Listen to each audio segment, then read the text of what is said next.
நீங்கள் கிருஷ்ண பரமாத்மாவை குதிரை வண்டி ஓட்டுறாருன்னு நானும் என் பிள்ளையை படிக்க வைக்கிறதுக்கு வாழ்நாள் முழுவதும் குதிரை வண்டி ஓட்டுவேன், என் பிள்ளையை படிக்க வைப்பேன். அவன் தான் அப்பேன். ஞாபகம் வச்சுங்க. சும்மா பெருசாக கத்துறது பெரிய விஷயம் இல்லை. நமக்குள்ள ஒரு சிறு விஷயம், ஒரு நெருப்பு பொறி இருக்கணும். அந்த நெருப்பு பொறி அப்படியே பிச்சுக்கிட்டு அடிக்கணும். அதான் உண்மை. நீங்கள் இன்னைக்கு ஒலிம்பிக் காலையில் ஆரம்பிச்சிருச்சுங்கிறான்.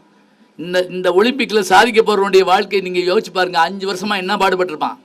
இந்த இந்த நூற்றாண்டுடைய நாயகன் வேகமான மனுஷன் யாருன்னு கேட்டால் உசைன் போல்ட். 3 முறை ஹார்ட்ரிக் அடித்தாள் இருந்தால். 100 மீட்டர் 400 மீட்டர் வரைக்கும் ஹார்ட்ரிக் அடித்தான். அவனுடைய வேகத்தை பற்றி என்ன சொல்கிறாங்க தெரியுங்களா? துப்பாக்கி குண்டனுடைய வேகம் எவ்வளவோ அவ்வளோ வேகம் உள்ளவன் தான் உசைன் போல்ட்டான். தமிழ் படத்தில் வர்ற துப்பாக்கி குண்டு இல்லை. அது இப்படிலாம் சுற்றி குத்தி போய் கடைசியில் அதை எடுத்து வாயில் தூன்னு துப்பி விட்டுரு. அப்படியே அது இல்லை. அந்த அந்த புல்லட்டுடைய வேகம் மனிதகுல வரலாற்றுலேயும் இந்த வேகத்துக்கு யாரும் போக முடியாதுங்கிறாங்க. அந்த உசைன் போல்ட்டுடைய வரலாறு நீங்கள் படிச்சிங்கன்னா, நான் கிரிக்கெட் விளையாடணும்னு நினச்சேன், பேஸ்கெட் பால் வீரனாகணும்னு நினச்சேன். என்னை என் கோச் கைட் பண்ணார். எப்படி இல்லை, நீண்ட கைகளுக்கும் உன்னுடைய கால்களுக்கும் நீ பெரிய அத்லட்டிக்காக வரணும்னு சொன்னார். அவர் மட்டும் என்னை டைவர்ட் பண்ணலைன்னா நான் காணாமல் போயிருப்பேன். அந்த ஆள் பேட்டி கொடுத்தாருங்களா. அந்த முதல் இதை அவன் வாங்கின உடனே என்ன பண்ணான்னா, ஒலிம்பிக் பரிசில் கிடைச்சதை என்ன பண்ணான்னு மட்டும் தன்னுடைய தெரு முழுவதும் லைட் போட்டாங்க. அந்த ஆள் தண்ணீர் இல்லாத தன் ஊருக்கு பெரிய குடிநீர் தொட்டியை உருவாக்கினான். அதான் ஒருத்தன் வாழ்கிற போது சாதிச்சது என்ன அப்படின்னா, இருந்தாலும் மறைந்தாலும் பேர் சொல்ல வேண்டும், இவர் போல யார் என்று ஊர் சொல்ல வேண்டும். சொன்னால் வந்தம் போனோங்கிறது பெரிய விஷயம் இல்லைங்க. நாம் என்ன செய்தோம், இருந்துட்டு போனோமே, அதுக்கு ஒரு தடம் இருக்குதா? ஒரு பறவை மாதிரி அது நடந்து போனதுக்கு கூட ஒரு தடம் இருக்குங்களாம். நமக்கு அந்த மாதிரி தடம் இருக்குதா பார்க்கணும். நம்முடைய வாழ்க்கையில் மகிழ்ச்சி துக்கம் எத்தனையோ வருது. சாதனைக்காக நம்ம எடுத்துக்கிற முயற்சிகள் அவ்வளோ இருக்கும். நான் அமெரிக்காவில் எடிசன் ஒரு இடத்துக்கு போயிருந்தேன். அங்கே என்னன்னா, தாமஸ் ஆல்வா எடிசன் பிறந்த ஊர் கிடையாது. அவர் கண்டுபிடிச்ச பல்பு வச்சுருக்காங்க அங்கே. அது வேற ஒன்றும் இல்லை. அதான் ஆச்சரியம். அதை கண்டுபிடிக்க அந்த மனுஷன் பட்ட வாட சொல்கிறாங்க, 1300 முறை முயன்று தான் அந்த உள்ள டங்ஷனை வச்சாராம். அது ஒருத்தன் கேட்டான் வந்தவுடனே, 1300 முறைங்கிறீங்க, அப்போ 1299 முறை தோற்று போனீங்கல்லன்னு கேட்டாங்களாம். அவர் சொன்னார், இல்லை 1299 பொருட்கள் அதற்கு உதவாது என்று கண்டுபிடித்தேன் அப்படின்னாரு. அதான் நியாயமான பேச்சு. இது ஒவ்வொரு முறையும் முயற்சி பண்ணுறப்ப விழுந்துட்டோம்னு இல்லைங்க, எந்திரிக்க பழகிட்டோம்னா நல்லாயிருக்கும். சரி, நான் முடிக்கிறதுக்குள்ள சில விஷயம் சொல்லி முடிச்சிடுறேன். ஒரு குறிப்பிட்ட நேரத்துக்கு மேலே எவ்வளோ பெரிய விஷயத்தையும் சொல்ல முடியாது. ஒரு இதோட முடிச்சிடலாம். எப்படின்னா, நமக்கு வாழ்க்கையில் மற்ற உயிரினத்துக்கு நமக்கு என்ன வேறுபாடு தெரியுங்களா? இறை உண்ணும் இனவிருத்தி பண்ணும் மற்ற உயிரினங்கள், கரப்பாம்பூச்சி, எலி, பாம்பு எல்லாம் இறை உண்ணும் இனவிருத்தி பண்ணும். மனுஷன் மட்டும்தான் ரசிப்பான். ஞாபகம் வச்சுக்கோங்க. ரசிக்க தெரிஞ்சாமல் அவன் ஒருத்தன் தான். ஒன்றும் இல்லை, கோலம் போட தெரிஞ்ச மகளிரை நீங்கள் பார்த்தீங்கன்னா, அவங்க புள்ளி வச்சு கோலம் போட்டுட்டு வாசலில் அந்த சாண உருண்டையில் பூசணிப்பு வச்சுட்டு அப்படி நிமிர்ற போது திருப்பாவினுடைய பாட்டை கேட்டு அப்படியே ஒரு நிமிஷம் நிற்பாங்க. கீழ்வானம் வெள்ளன்று எருமை சிறு வீடு மேய்வான் பிறந்தன கால்னு பாட்டை கேட்டுட்டு ஒரு நிமிஷம் அந்த காலை பொழுது, அந்த ஈரம், அந்த பாட்டு, இதெல்லாம் கேட்டு நிற்பாங்க. இதை உடனே என்ன பண்ணுவாங்க, இதை அப்படியே நம்ம கணவருக்குன்னு சொன்னால் நல்லா இருக்குன்னு சொல்லிட்டு என்னங்க அப்படின்னு கூப்பிடுவாங்க. அந்த ஆள் வேகமாக ஓடி வந்து அந்த கோலத்தில் டங்குன்னு குதிச்சு, என்னம்மா போய் படுப்போ, கோலத்தை பாருன்னு அப்படி அலங்கோலமாக வந்து ஆடுவாங்களா? அவன் ஏன் ஒடியாந்தானா, செயின் அத்துப்பிட்டாங்களாக்குன்னு ஒடியாந்துருக்கான். அதானே ரசனைங்கிற விஷயத்தை தெரிஞ்சுக்கிட்டா வாழ்க்கை இனிமையாக இருக்கும். இங்கே நீங்கள் படிக்க வந்திருக்கீங்க. இந்த வளாகத்தை எத்தனை பேர் பார்த்துருக்குறோம்? இந்த வளாகத்தில் இருக்கக்கூடிய மரங்கள் பற்றி நமக்கு எத்தனை பேருக்கு தெரியும்? இன்னும் இயல்பாக சொல்கிறதா இருந்தால், மழை வரப்போகுதுங்கிறத நம்ம காட்டலாம் உயிரினங்கள் தெரிந்து கொள்ளுமா? நமக்கு தெரியாதுங்கிறான். சுனாமி வரப்போகிறத மான்கள், சரணாலயத்தில் இருந்த மான்கள் தெரிஞ்சுக்கிட்டு கரைக்கு ஓடி போச்சு. பறவைகள் எல்லாம் கரைக்கு வந்துருச்சு. நம்ம போய் செல்ஃபி எடுத்து மாட்டிக்கிட்டோம். அப்போ செல்ஃபி இல்லை, அது போய் ஃபோட்டோ எடுத்துக்கிட்டு இருந்தாங்க 5 பேர். நல்லா இருக்கேன்னா உள்ளே போயிட்டான், அப்படியே தெரியலை. அப்போ இயல்பான தன்மைகள், ரசிக்கக்கூடிய தன்மை. சாப்பாடு வச்சா கூட அதை ருசித்து சாப்பிட்றவங்க எத்தனை பேர்? இந்த பந்தியில் சாப்பிட்றப்ப எனக்கெல்லாம் பயமாக இருக்கும். சில பேர் அவங்களேருந்து நம்மளுக்கு வந்துடுவாங்களோன்னு பயமாக இருக்கும். இந்த பக்கத்துலேருந்து அந்த பக்கம் வரைக்கும் போயிட்டு வருவாங்க. அது இல்லை, ரசித்து சாப்பிட்றது. அதுவும் காரைக்குடியில் தான் உங்களுக்கு சொல்ல வேண்டாம். அவ்வளோ இன்றைக்கி மத்தியான சாப்பாடு அருமையாக இருக்குன்னு சொன்னாங்க. நல்ல சாப்பாடு. இது இது இது இது ரசனையாக இருக்குன்னு சாப்பிட்ணும். இன்னும் சில பேர் எல்லாத்தையும் மொத்தமாக உருட்டு மேல் நோக்கி எறிவாங்க. நியூட்டன் லா அங்கே தோற்று போகும், பார்த்துருக்கீங்களா? எல்லாம் கீழ் நோக்கி வருங்கிறதா அவருடைய லா. ஆனால் நம்ம என்ன செய்கிறோம், மேல் நோக்கி எறிகிறது. அப்படியே அதை சாப்பிட்ற வேகத்தை பார்த்தா அவ்வளோ அச்சமாக இருக்கும். இருக்கட்டும், பரவாயில்லையே, ரசித்து சாப்பிடுதல். காதலிக்கிறது கூட ரசித்து பண்ணுங்கிறத ஒருத்தர் அழகாக சொன்னால், வெறும் இதாக இப்போ இந்த மெசேஜ் இந்த இதெல்லாம் வந்தப்பறம் என்னாச்சுன்னா ஒரு அமைதியான காதல்ங்கிறது காணா போச்சு. இந்த தலைமுறைக்கு இல்லைங்கிறேன் நான். ஏன்னா அந்த பிள்ளை பேர் என்னான்னு தெரியாமலே 6 மாதம் காதலிப்பான் ஒரு காலத்தில். இன்னைக்கு சிம்பிளாக அடிக்கிறான். சும்மா இருந்தால் காதலிப்பான்னு கேட்குறான். அந்த பிள்ளை இல்லை நான் வேற ஒருத்தரும் காதலிக்கிறேன், பரவாயில்ல பேர் விட்டுரு அப்படின்றா, முடிஞ்சு போச்சு. ஆனால் பழசில் அப்படி இல்லை. அவன் ஒருத்தர் அழகாக கேள்வி கேட்டான். அப்துல் ரஹ்மானுடைய கவிதை இது. கவிதை தான், புரியுதான்னு தெரியல, நான் சொல்கிறேன் பாருங்க. ஒரு இது பாடமெல்லாம் கூட வச்சுருந்தோம். இப்படி ஆரம்பிக்குது. ஒரு காதலன் கேட்குறான், மூடி திறந்த உன் இமைகள், மூடி திறக்கும் உன் இமைகள் மீன் வலையா கொசு வலையா அப்படின்னு கேட்குறான். இவ்வளோதான் காதல் கவிதை, முடிஞ்சு போச்சு. மூடி திறக்கும் உன் இமைகள் மீன் வலையா கொசு வலையா. இதை நான் வகுப்பில் நடத்துகிறப்ப கேட்டேன். மீன் வலைக்கும் கொசு வலைக்கும் என்ன வித்தியாசம்? வழக்கப்படி அப்படியே அமைதியாக இருந்தது வகுப்பு. ஒரே ஒரு பையன்தான் எந்திரிச்சு சொன்னான், மீன் வலையில் மீனை பிடிக்கலாம், கொசு வலையில் கொசுவை பிடிக்கலாம். கொசுவை பிடிச்ச குழம்பு வைக்க போகிறோம். என்ன வேறுபாடுன்னு தெரியுதா? ஒன்றும் இல்லை, நானே சொல்லிடுறேன். ஏன்னா எந்த கேள்வி கேட்டாலும் வகுப்பில் நானே தான் பதில் சொல்லுவேன். ஒரு அப்பா கூட ஒரு பையனை கேட்டார், அவங்க வகுப்புலேயே நல்லா படிக்கிறது யாருன்னு. எங்கள் வாத்தியார் அப்படின்னு இருக்கான். ஏன்னா அவர் தானே 10 வருஷமாக சிலபஸ் மரம் படிச்சுட்டு இருக்காரு. மீன் வலைக்கும் கொசு வலைக்கும் என்ற வேறுபாடு, மீன் வலை உள்ளே இருப்பதை வெளியே விடாது, கொசு வலை வெளியே இருப்பதை உள்ளே விடாது. அவன் கேட்குறான், ஏ பெண்ணே, நீ மீன் வலை போல என்னை ஏற்றுக்கொள்கிறாயா, கொசுவலை போல என்னை மறுத்தளிக்கிறாயா, என்னை காதலிக்கிறாயா இல்லையா? இவ்வளோதான். இது அந்த பிள்ளைக்கும் தெரிஞ்சிருக்கணும்.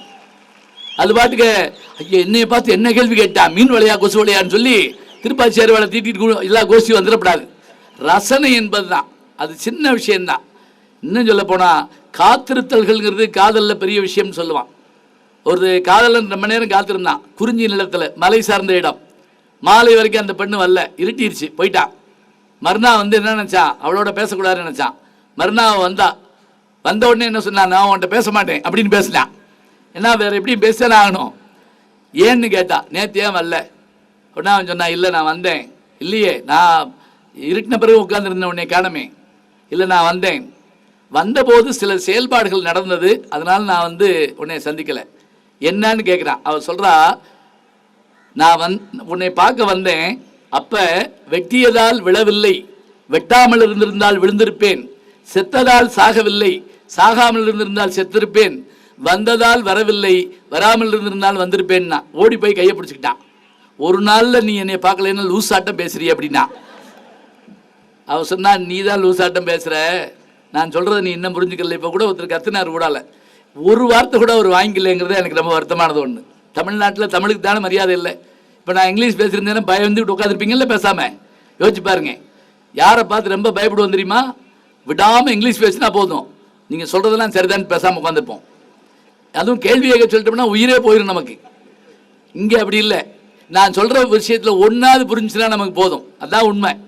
அவன் சொன்னா, என்ன நீ இப்படி சொல்கிறியேன்னு அவன் கேட்ட உடனே சொல்கிறான், நான் உன்னை பார்க்க வந்தேன், மலையிலிருந்து இப்படி இறங்கி வர்ற போது ஒரு கால் அப்படி வச்சுருந்தேன்னா நான் தடுமாறி விழுந்திருப்பேன். அப்போ ஒரு மின்னல் வெட்டியது, அது வெட்டியதால் நான் விழவில்லை, அது வெட்டாமல் இருந்ததுனால் நான் விழுந்திருப்பேன். கொஞ்ச தூரம் வந்த உடனே ஒரு பாம்பு மிதிச்சு விட்டேன், அப்படியே ஒரு நிமிஷம் அப்படியே நின்றுட்டேன்.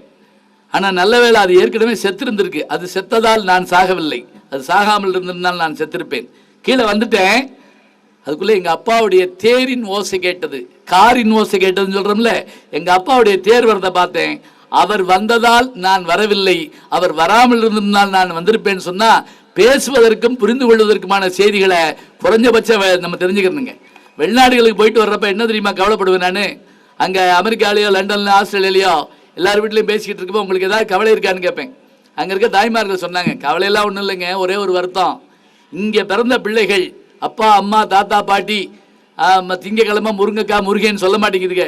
அதனால நாங்கள்லாம் சேர்ந்து கவனிச்சுக்குங்க, இங்கே படிச்சுட்டு போன ஐடி பீப்புள்ஸ், அவங்க கணவனாக இருந்தாலும் மனைவியாக இருந்தாலும் அவங்க என்னவாக இருந்தாலும் தமிழ் பள்ளிக்கூடம் வச்சுருக்காங்க. தமிழ் பள்ளிக்கூடம் வச்சு பிள்ளைகளுக்கு சொல்லித்தர்றாங்க, தேவாரம் திருவாசகம் திவ்ய பிரபந்தம் சொல்லித்தர்றாங்க. இந்த பிள்ளைகள் படிக்கணும். அவங்க சொல்கிறாங்க, ஏன்னா மொழி அழிஞ்சு போனால் இனம் அழிஞ்சு போகுங்கிறாங்க. அவங்க சொன்ன ஒரு வார்த்தை என்னன்னா, மொழி அழிஞ்சு போனால் இனம் அழிஞ்சு போகும். கூனா தானே குயில், கர்ஜிச்சா தான் சிங்கம், இல்லாமல் போயிடும். அதனால நாங்கள் சொல்லித்தர்றோம், எங்கள் பிள்ளைகளுக்கு தமிழ் தெரியணும். யார்? அமெரிக்காவில் இருக்கக்கூடிய நம்ம தமிழ் ஆட்கள் சொல்கிறாங்க, அப்படியே இங்கே வாங்க. என் கண்ணு முன்னாடியே ஒரு அம்மா பிள்ளையை போட்டு அந்த சாத்து சாத்துது. 1,00,000 கொடுத்து இங்கிலீஷ் பள்ளிக்கூடத்தில் சேர்த்து விட்டுருக்கேன். வெக்கம் இல்லாமல் பெத்ததாயா அம்மா நான் கூப்பிடுறேன். எப்படி கூப்பிடணுமா? மம்மி கூட கிடையாது, இப்போ எல்லாம் மம். அப்பாவை டேடியும் கிடையாது. டேட் இன்னைக்கு கொஞ்சம் கழிச்சு டேய் அப்படின்னா சரின்ட்டுருவாங்க நம்ம ஆளுங்க. ஒரு வீட்டுக்கு போயிருந்தேன், ஒரு பிள்ளை மம் மம் மம்னு தெரிஞ்சு, அப்படியே பேச முடியாத பிள்ளையாக கூப்பிட்டு என்ன மம் அப்படின்னேன். நாங்கள் எங்கள் மம்மியை மம் அப்படி தான் கூப்பிடுவோம். உங்கள் பெரியம்மாவை எப்படி கூப்பிடுன்னு கேட்டேன். மேக்சிமம் அப்படி கூப்பிடுவேன். சின்னம்மாவை மினிமம். எவ்வளோ சந்தோஷம். 4 நாளைக்கு முதல்ல மதுரையில் பார்த்தேங்க. ஒரு குழந்தை அம்மாட்ட சொல்லுது, மீனாட்சி மம்மி கோயிலுக்கு போவோமா அப்படிங்குது. புரியுதா? மீனாட்சி மம்மி, காமாட்சி மம்மி, சாலாட்சி மம்மின்னு வந்துட்டா என்ன ஆகும்? இதுதான் நமக்கு ஒரு கவலையாக இருக்குது.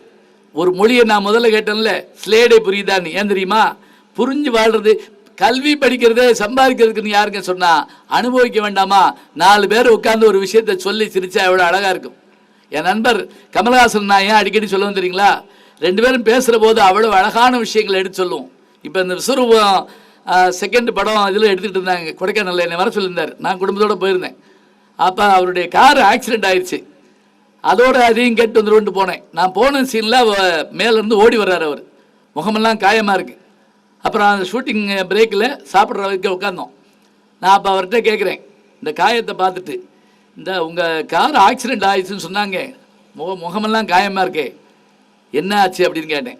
அப்போ அவர் சொன்ன ஒரு வார்த்தை இருக்கு இல்லையா, அதுதான் அவர் ஒரு நல்ல ரசனையாளருங்கிறதுக்கு ஒரு எடுத்துக்காட்டு. அந்த பஞ்செல்லாம் இப்படி எடுத்துட்டு என்ன சொன்னார் தெரியுங்களா? காயமே இது பொய்யடா அப்படின்னாரு. காயமே இது பொய்யடான்னு என்ன தெரியுங்களா?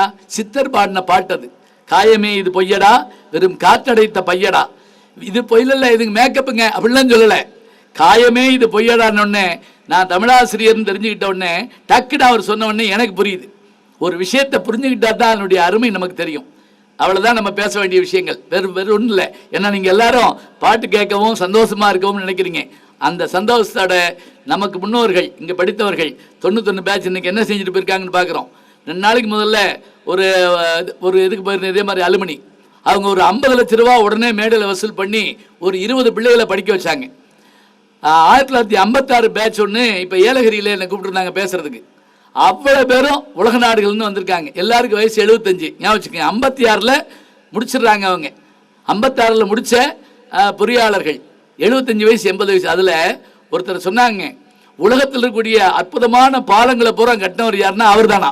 அவர் யாருன்னா நம்ம தமிழ்நாட்டுக்காரர். உலகத்தில் இருக்கக்கூடிய அத்தனை நம்ம யோசிக்க முடியாத விஷயங்கள் எல்லாம் செய்தவர்கள் அமைதியாக இருக்காங்க. இவங்கெல்லாம் எதுக்கு நம்ம பார்க்குறது தெரியுங்களா? இது நம்மளாலையும் செய்ய முடியும். இந்த ஒரு பெரிய கட்டடத்தில் ஏறி நிற்கிறோம். இப்போ மலேசியாவுக்கு போகிறோம். அங்கே இருக்கிற அந்த பெட்னரஸ் டவர்களை ஏறி பார்க்குறோம். இந்த டவர் பெருசு இல்லை, இதை கட்டினது ஒரு தமிழர்னு சொன்னோன்னே அப்படியே மகிழ்ந்து போகிறோம். ஏன்னா 4000-5000 வருஷத்துக்கு முதல்ல நம்முடைய மொழி எத்தனை பெருமையுடையதாகிறது நமக்கு தெரியும். நான் வெளிநாட்டுக்கு போகிற போதெல்லாம் இந்த கட்டடம் 300 வருஷம் பழசு, அது 400 வருஷம் பழசும்பாங்க. எங்கள் ஊருக்கு வாடா 1000 வருஷம் பழசு 1000 வச்சுருக்கேன் நாங்கள். ஏன்னா ராஜராஜ சோழனுடைய கோயிலும் மாமல்லபுரமும் அப்படிப்பட்டதாக இருக்குது.